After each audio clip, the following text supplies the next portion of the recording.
Chapter 2.8 The Ultimate Paradox of the Human Condition.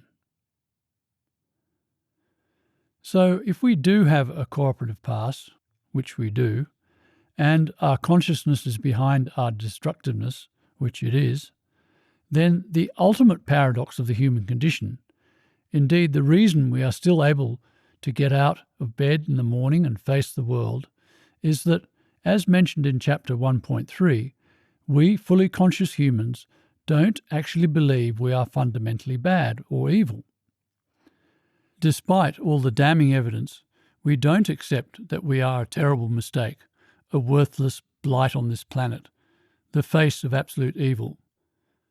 In fact, the incredible determination with which we live our lives bespeaks of a core belief within us all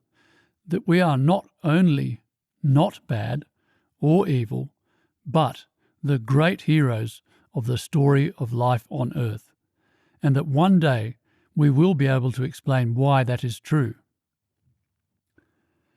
It follows then that while awaiting the exonerating, liberating explanation of our present egocentric, competitive, selfish and aggressive condition, we couldn't afford to concede that we did once live in an innocent, all-loving instinctive state that was corrupted by the emergence of our conscious mind.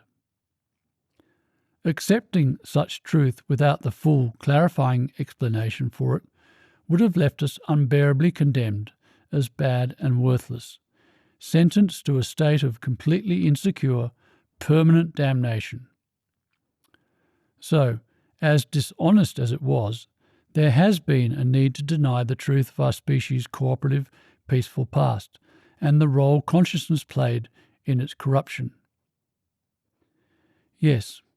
while, as has been emphasised, denial in science carried with it the great risk of becoming overly entrenched, rendering its practitioners incapable of fulfilling their fundamental responsibility of acknowledging the human condition confronting, not denying, fully accountable and human race-saving, true explanation of the human condition when it eventually arrived,